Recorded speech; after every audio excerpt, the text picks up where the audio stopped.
Hi there. Hello, Gretchen. Today we are going to talk about the bisectors of triangles. Before we talked about the perpendicular bisectors and angle bisectors. Okay? And today we are going to talk about the all bisectors of triangles. Okay, first I want you to know that if we have two or more lines intersect at a point, so these lines are called concurrent. So this group or this set of lines are called concurrent, okay? And the intersection point is called point of concurrency.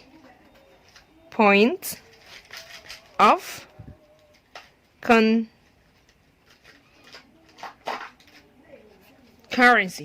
okay? طيب, this is in general. If two or more lines intersect, they are called concurrent, and the intersection point is called point of concurrency. طيب, in one triangle, what about? In one triangle, if these concurrents are perpendicular bisectors, like, look at this case. This is a perpendicular bisector, and this is a perpendicular bisector, and this is a perpendicular bisectors. Okay, so let's name them. Let's name this triangle A, B, C, and the midpoint here is D, E, F. And the intersection point of the three concurrent or the three intersecting lines is called Z. Okay? طيب. So now here we have concurrent. Three lines intersect inside a triangle at point Z. In this case, if the three perpendicular bisectors intersect inside a triangle, so the intersection or the point of concurrency here is called circumcenter.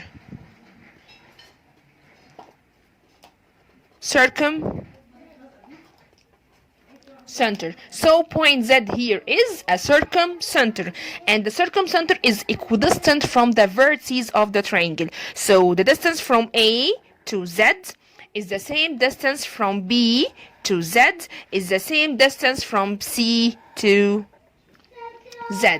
Okay? Let's mark them more to make them different from the other perpendicular bisectors. Like that. Okay, so now let's repeat this part again. Here we have three perpendicular bisectors intersect inside a triangle. So the point of concurrency here is called circumcenter, and the circumcenter is equidistant from the vertices of the triangle. So now we can say that AZ is congruent to BZ is congruent to CZ. Okay? طيب, let's apply example to see how can we solve this example. Okay? First of all, you have to know the key words. The key word here is perpendicular bisector. This is the key word. Okay? The first thing to know, what we are going to do, look at the keyword which is perpendicular bisector to determine that this point is circumcenter, and the circumcenter will be equidistant from the vertices of the triangle. Let's see this example.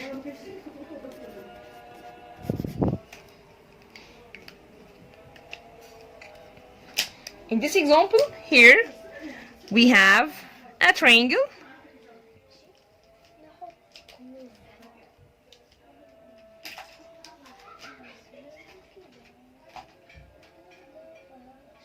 Let's mark the bisectors first and make them perpendicular like that.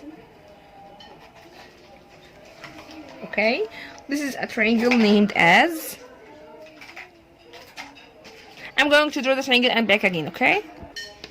Okay guys, welcome back. Here in this example we have the given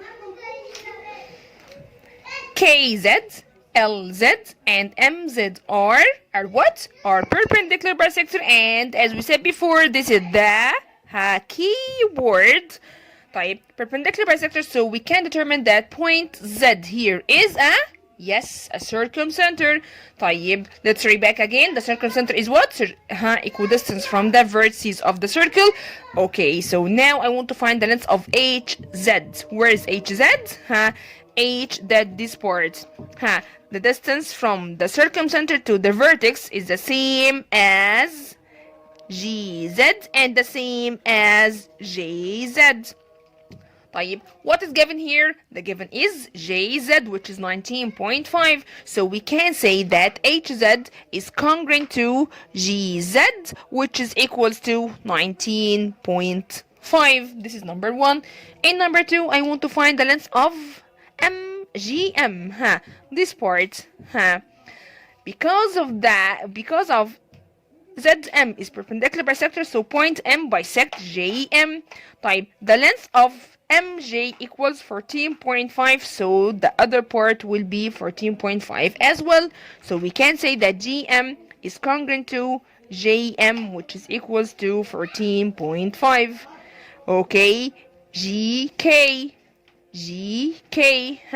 the same as HK,